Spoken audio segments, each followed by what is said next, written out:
नमस्कार, आपलं स्वागत आहे आयकॉन स्टील प्रस्तुत बिल्ड आयकॉन या उपक्रमामध्ये. आज आम्ही आलो जळगावमध्ये आणि माझ्यासोबत आहेत सिनियर इंजिनियर चंद्रकांत पाटीलजी. सिनियर इंजिनियर म्हणण्याचं कारण मागच्या 25-30 वर्षांचा त्यांना या क्षेत्रातला अनुभव आहे. रेसिडेन्शियल प्रोजेक्ट्स असतील, काही कमर्शियल प्रोजेक्ट्स असतील, गव्हर्नमेंटचे प्रोजेक्ट्स आहेत, अशा वेगवेगळ्या प्लॅटफॉर्मवर त्यांनी आजवर काम केलेलं आहे.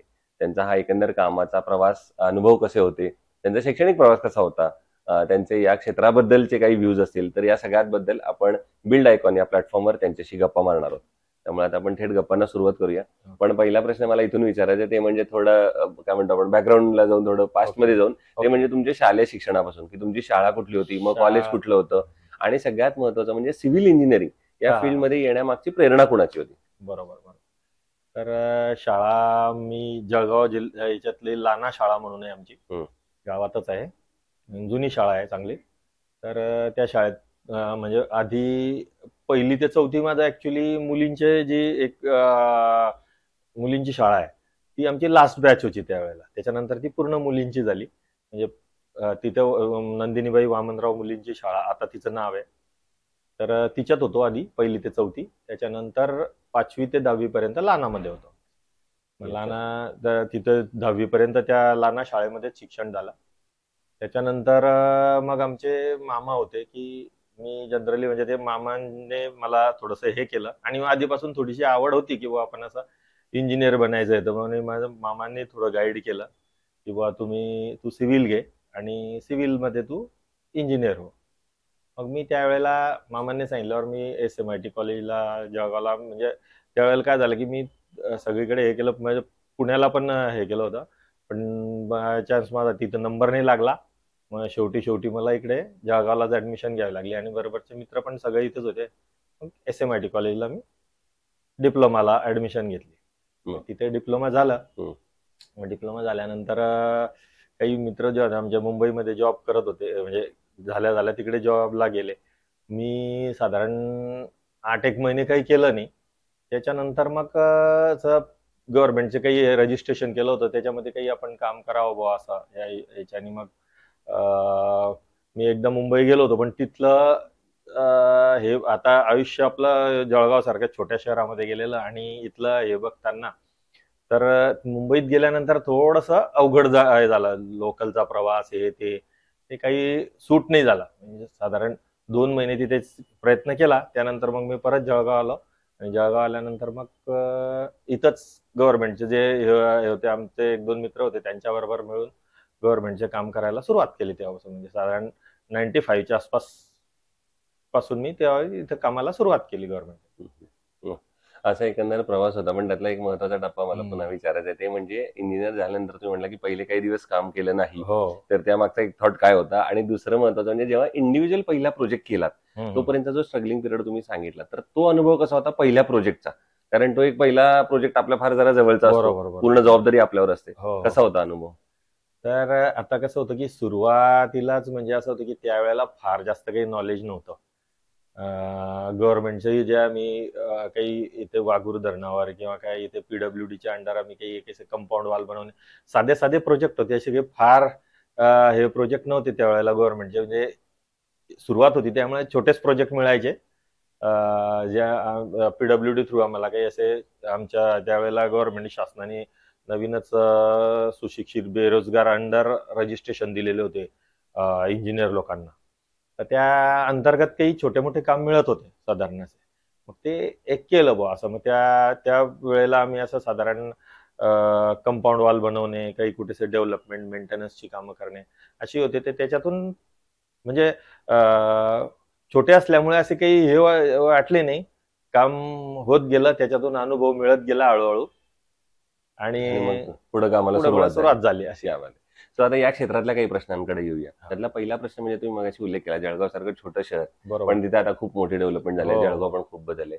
या क्षेत्रामध्ये काम करताना इथं अकुशल कामगार किंवा अनस्किल्ड लेबरचं पर्सेंटेज फार मोठं आहे. बरोबर. आणि ही लेबर ओरिएंटेड इंडस्ट्री आहे, त्यामुळे ते तर लागणारच आहे इंडस्ट्रीला. तर मग अशा लोकांची तुम्ही कसं हाताळता किंवा कसं डील करता? कारण त्यांच्याकडनं जर एखादी दुर्घटना सुद्धा घडू शकते, कारण ते अनस्किल्ड आहेत. तर तुम्ही कशी हाताळता सगळी परिस्थिती?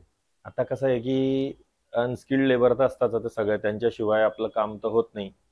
आणि काही काही वेळेला आता प्रत्येक वेळी आपण तेवढे हे करू नाही शकत, पण थोडी खबरदारी आपण घेतो. साईटवरती गेल्यानंतर प्रत्येकाला थोडंसं लिटरेट करायचा प्रयत्न करत असतो. काही जे रिस्की काम असतात त्यावेळेला थोडंसं जातीने आपण सांगतो, किंवा आपले जे साईटवरचे सुपरवायझर वगैरे असतात त्यांनाही सांगतो, किंवा अशी अशी काळजी घ्या.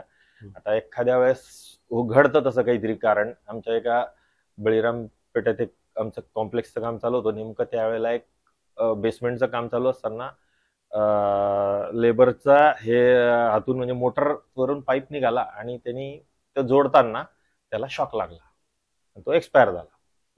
असं असे इन्सिडेंट्स घडतात. आता ते चुकीने त्यांनी त्याच्या ह्याच्याने मोटरवरून निघाला, त्यांनी पहिलं बटन बंद केलं असतं आणि हे केलं असतं तर त्याला शॉक लागला नसता. इन्सिडेंट्स घडतात. ते थोडेसे येतातही आपल्या याच्याशी. आपण ते बरेच वर्ष झाले ते गोष्टीला फेस पण केलं. म्हणजे इथून खंडवा कोर्टात त्यांनी त्याच्यानंतर ते आपण त्यांना पैसे बिसे देऊन सेटल केलं, पण त्यांना कसं कोणी गायडन्स करणारे लोक असतात, काही असतात, त्यांनी परत 2 वर्षानंतर त्यांना हे केलं आणि कोर्टात केस टाकायला लावली. मग ते फेस केली आपण, चालू होती ते. आता पण अशी काळजी घेतली पाहिजे. काळजी घेतली पाहिजे. होतात दुर्घटना, होतच असतात साईटवरती, प्रत्येकाच्या साईटवर काही काही होतच असतं. बरोबर. दुसरं असं आहे की तुम्ही रेसिडेन्शियल मध्ये पण बरेच काम केलेलं आहे. तर रेसिडेन्शियल मध्ये तुम्ही कायम प्रश्न तुम्हाला क्लायंटकडनं जाणवला असेल, तो म्हणजे तो प्रत्येक क्लायंट असं म्हणतो की आमचं बजेट थोडं कमी आहे, बरोबर, आणि एवढ्याच बजेटमध्ये आता बसवून द्या. तर अशा वेळेला बजेट आणि क्वालिटी या दोन्हीचा समतोल मग तुम्ही कसा राखता? कसं असतं की आता बजेट हा प्रत्येक वेळी कसा नवीन मार्केटमध्ये नवीन नवीन वस्तू येत असतात. जेव्हा आपण एक बजेट घेऊनही चाललो तरी तो शेवटी संपतोच. कितीही मोठा बजेट नसला तरी माणसाचा तो शेवटी कोलॅप्सच होतो. शेवटी म्हणजे प्रत्येक याला टाइम पिरियड जात असतो, त्यात काही खालीवरती वस्तू होता. आता प्रत्येक याच्यामध्ये 200 रुपयाची पण वस्तू होती, त्या तीच वस्तू 2000ची पण येते, 20,000ची पण येते. इतकं तफावत असतं याच्यामध्ये. तर आपण जर साधारण प्रत्येक माणूस गेला तर त्याला असं होतं की 200ची वस्तूच्या ऐवजी त्याचं बजेट त्यांनी 200 ठेवलेलं असलं किंवा 400 ठेवलेलं असलं तरी त्याच्यापेक्षा हायर ग्रेडचीच वस्तू त्याला पसंत पडते, कारण त्याच्यात खूप क्वालिटी आणि डिफरन्स त्याच्यामध्ये त्याला आवडतं. त्यावेळेला मग कसं असतं, नाही ही वस्तू आपण करून घेऊ, ती करून घेऊ, असं करत करत त्याचं बजेट शेवटी ओव्हरलोडच होतं, कमी होण्यापेक्षा वाढतच जातं त्याचं. तर अशा वेळी आपल्याला त्यांना म्हणजे एक बजेट घेऊन चालत असतो आपण, किंवा या बजेटमध्ये तुम्हाला काम संपायचं, जिथं आपल्याला त्यांच्यात जास्त फरक पडणार नाही असं आपण त्यांना सजेस्ट करतो की इथे जर तुम्ही असं केलं तर तुमचा बजेट वाढेल. म्हणजे असं त्यांना टाइम टू टाइम आपल्याला त्यांना सांगत राहावं लागतं. जिथं गरज आहे ती वस्तू आपण त्याच्यात फार जास्त त्याचं बजेट फरक पडणार नाही असं सांगतो, आणि ऍडजस्ट करावं लागतं. बरोबर, ते तर आहे. दुसरं आणखी तुम्ही गव्हर्नमेंटचे पण बरेच प्रोजेक्ट केलेले, तर त्यातली काही महत्वाची मोजकी नावं सांगता येतील का? कुठल्या प्रकारचे तुम्ही प्रोजेक्ट आता आजपर्यंत आम्ही जनरली आम्ही पहिल्यापासून बिल्डिंग लाईन मध्ये आम्ही रोड पण बनवले काही, एक सुरुवातीला एक रोडाचं कामही केलं, पण त्यानंतर त्या फील्डमध्ये काही काम मिळालं नाही, आणि आवडही जी पहिल्यापासून होती ती बिल्डिंग लाईन मध्येच होती. रोड काही फील्ड काही आवडत नव्हतं, त्यामुळे त्याकडे आम्ही स्वतःहूनही काही गेलो नाही असं झालं. त्यामुळे मग बिल्डिंगच्या ह्याच्यामध्येच आम्ही जनरली काम केलं, आणि बरेच अशा गव्हर्नमेंटच्या बिल्डिंग्स होत्या की त्या आम्ही केल्या. काही रेसिडेन्शियल क्वार्टर्स आहेत, काही शासकीय ऑफिसेस आहे, काही ऑफिस रिन्युएशन आहे, असे बरेच कामं केले. आता जळगावमध्ये म्हणजे कलेक्टर ऑफिस जे हेरिटेज जुनं त्याला 100 वर्ष पूर्ण झाले, बरोबर, ते सुद्धा म्हणजे त्यावेळेला कसं होतं की पूर्वीपासून जसं हे झालं तर 2012 साली आम्ही त्याचं जळगाव कलेक्टर ऑफिसचं रिन्युएशन केलं. म्हणजे ते ऍज अ हेरिटेज म्हणून जसं ते स्ट्रक्चर होतं तसं कुठेही झालं, त्याला कलर मारणे, कुठे पॅसेज बंद करणे, जुने जे हे होते दगडाचे हे होते त्याला परत आम्ही सँड ब्लास्टिंग करून असं रिन्युएट केलं त्याला, आणि एकदम हेरिटेज जसं ते सुरुवातीला होता त्या प्रकारे आम्ही त्याचा लुक दिला सगळ्या गोष्टी. आता पुढचा प्रश्न येतो जरा या सगळ्यापेक्षा वेगळा आहे. तो म्हणजे असं आहे की तुम्ही जळगाव इथले मूळचे आहात, तुम्ही जळगावचं पण एक बदलतं जळगाव पण तुम्ही बघितलं एवढ्या वर्षातलं, आणि आता इंजिनियर आहात. या तिन्ही अँगल मधून हा प्रश्न आहे, ते म्हणजे जळगाव जिल्ह्याच्या विकासाचं विजन एक इंजिनियर म्हणून तुम्हाला विचारलं तर तुमच्या डोळ्यासमोर कुठले मुद्दे येतात, कुठले क्षेत्र येतात ज्या सेक्टरवर आता काम करण्याची गरज आहे जर आपल्याला जळगावचा सर्वांगीण विकास करायचा असेल तर? आता याच्यामध्ये कसं आहे, जळगावमध्ये आता शेवटी आमचेच आपले इथले जे म्हणजे थोडक्यात स्पष्टच सांगायचं झालं तर थोडं कसं आहे की आधीपासून जळगाव हा हे होता की याच्यावरती पॉलिटिकली आमच्या इथल्या यांचा फार वरती वजन जर होतं, जरी जरी दोन हे असले समजून घ्या जे कोणी, तर ते आपसातच हे बऱ्यापैकी, आणि ठेवले असेल तरी ते वरती त्यांनी त्या प्रकारे हे केलं. त्यामुळे जळगावचा असा पाहिजे तसा विकास नाही झाला.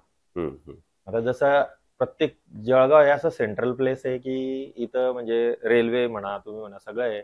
सगळ्या बाबतीमध्ये हे होतं. जर इतकं औरंगाबादही डेव्हलप नाही झालं, इतकं जळगाव झालं असतं. पण आता थोडक्यात असं समजा तुम्ही की पॉलिटिकल लोकांनी तितकं लक्ष नाही दिलं बुवा, त्यामुळे जळगावचा तसा पाहिजे तसा विकास नाही झाला.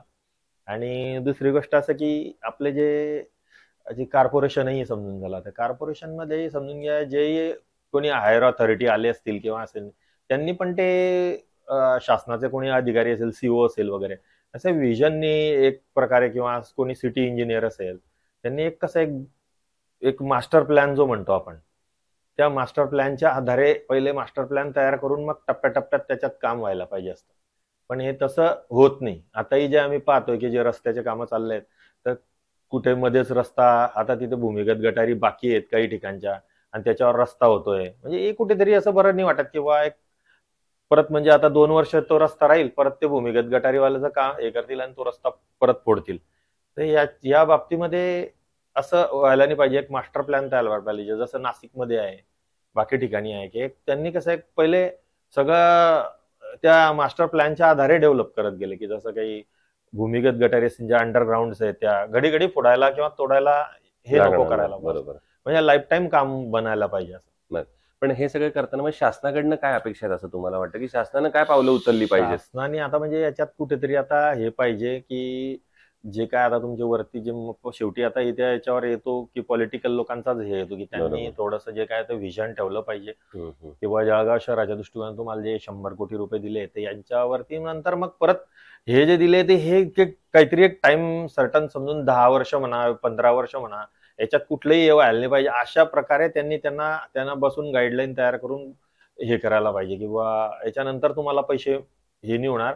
आणि त्या शासनाच्या जो अधिकारी आहे की ज्यांच्या अंडर हे होत आहे, त्यांच्यावर काहीतरी एक हे पाहिजे, किंवा तुम्ही त्या मास्टर प्लॅनच्या आधारे काम करा, असं व्हायला पाहिजे. तरच ते विधायक काम होईल. अदरवाईज तर मग काय, आपल्याला एक काम काढलंय 2 कोटीचं, तेवढं करायचं आहे आणि मोकळं व्हायचं, बाकी माझी जबाबदारी नाहीये पुढची, असं जर त्या शासनाच्या अधिकाऱ्यांनी केलं, त्याला वरून मंजूर झालेलं 2 कोटीचं काम करायचं आणि तेवढा निधी खर्च करायचा आहे, या उद्देशाने जर काम केलं तर मग ते असंच होणार. बरोबर. पुढचा प्रश्न असा आहे की मी सुरुवातीला म्हणलं तसं आता 25-30 वर्षांचा अनुभव आहे तुम्हाला या क्षेत्रातला. या क्षेत्रात जे आता नव्यानं तरुण मुलं येत आहेत, इंजिनियर्स येत आहेत, तर त्यांना तुम्ही एक मित्र म्हणून, एक सिनियर म्हणून, एवढ्या वर्षाचा अनुभव म्हणून काय सल्ला द्याल या क्षेत्रात येण्यापूर्वी? आता असं आहे की जर शेवटी असं आहे की या फील्डमध्ये यायला हे काही जवळ प्रत्येकाचं हे असतं की नॉलेज चांगलं आहे. तर म्हणजे आता कसं नवीन पोरं जे थोडे टेक्नो सॅव्ही असतात. आता आम्ही ज्या याच्यात होते तर आम्हाला कॉम्प्युटर पण नव्हतं कॉलेजला, असं व्हायचं. तर थोडं आम्ही त्या ह्याच्यामध्ये थोडं मागे पडतो. तर नवीन पोरं जे असतात ते थोडं टेक्नो सॅव्ही असतात, पटापट त्या काही गोष्टी राहतात त्या पटकन ते सर्च करून काढू शकता, हे करू शकता. तर एक याच्यामध्ये आहे म्हणजे वाव खूप आहे. त्याच्यात आपलं स्किल जर डेव्हलप केलं वगैरे हे केलं तर 4 चौघांमध्ये तुम्ही निराळेच वेगळं पण तुमचं सिद्ध होणार आहे. तर याच्यावरती स्किलवर काम करायला पाहिजे प्रत्येक नवीन पोराला. अगदी. दुसरं, तुम्ही कन्स्ट्रक्शन मध्ये स्टील हा अतिशय महत्वाचा फॅक्टर आहे. बरोबर. तर स्टील निवडताना तुम्ही काय पॅरामीटर्स बघता आणि मग ठरवता की हे स्टील चांगलं आहे, हे वापरलं पाहिजे? आता जनरली तर आता कसं आहे की पूर्वी होतं तसं थोडंसं, ज्यावेळेला आम्ही एकदम ज्या सुरुवातीला काम केलं त्यावेळेला इतकी स्टील इंडस्ट्रीमध्ये टेक्नॉलॉजी पण नव्हती, किंवा म्हणजे माहिती पडायचं नाही काय असं जे त्यांच्या स्क्रॅप पासून. आता कसं इतकं ग्लोबल हे होऊन गेलेलं आहे की सगळ्या गोष्टी आता यांचं समजून घ्या, आयकॉन असो, यांच्या सगळ्यांचे प्लांट आपल्याला ऑनलाईन हे माहिती पडून जाऊ शकतात. जसं आम्हाला त्यांचे व्हिजिट, ते कंपनीत त्यांनी पुष्कळदा आम्ही व्हिजिट पण केल्या सगळ्या प्लांटला. आता कसं आहे की इतकं टेक्नो सॅव्ही हे झालेलं आहे की त्यांनाही मार्केटमध्ये ठेवायला क्वालिटी हे ते सगळेच प्लांट जवळपास आता जे मोठे प्लांट आहेत जालन्यामधले ते सगळेच चांगलेच आहेत. म्हणजे क्वालिटीच्या बाबतीमध्ये कुठे काही हे नाही आहे, सगळ्याच बरोबर. आणि आता अगदी शेवटचा प्रश्न आहे, म्हणजे तुम्ही आज आयकॉन स्टील याच्यापूर्वी वापरलंय का कधी, आणि तुमचा अनुभव कसा होता? खूपदा वापरलाय. नेहमी असतं त्यांचं म्हणजे आयकॉन स्टील वापरतो. तर आणि चांगला आहे. म्हणजे मी सांगतो ना आता की या कंपन्या सगळ्या ह्या मी स्वतः पर्सनली व्हिजिटही देऊन आलेलो आहे त्या बरोबर. कंपन्यांना. राजुरी असो, आयकॉन असो, या सगळ्या कंपन्यांना मी स्वतः प्लांट बघून आलोय. सगळे हायटेक प्लांट आहेत, चांगले आहे. आणि त्यांचे स्वतःचं R&D डिपार्टमेंट आहे, त्यामुळे ते इतकं हे करत असतात आणि क्वालिटी चांगलीच आहे. आम्हाला ते वापरातून बघायला मिळतच असते नेहमी. सो हे होते senior engineer Chandrakant Patil sir, आणि त्यांनी त्यांच्या अनुभवाबद्दल सांगितलं. सगळ्यात महत्त्वाचा त्यांनी पॉईंट सांगितला तो म्हणजे की तुम्हाला पुस्तकी याच्यातनं थोडंसं ज्ञान मिळेल, नॉलेज मिळेल, पण स्किल जे असतं ते तुमचं तुम्हाला डेव्हलप करावं लागतं. आणि ज्या माणसाकडे स्किल आहे त्याला या क्षेत्रामध्ये अमर्याद संधी आहेत. त्यामुळे ते स्किल सेट स्वतःचा डेव्हलप करणं हे तुमच्या हातात आहे. या क्षेत्रामध्ये तुम्ही नक्की यायला हरकत नाही. तर पुन्हा एकदा आपल्या मनापर्यंत तर तुम्ही मोठा टप्पा गाठलेला आहे प्रोजेक्टचा, शेकडो प्रोजेक्ट केलेले आहेत, पण भविष्यात सुद्धा असेच आयकॉनिक प्रोजेक्टची निर्मिती तुमच्या हातून घडावी याच आयकॉन स्टील तर्फे मनपूर्वक शुभेच्छा. धन्यवाद. धन्यवाद.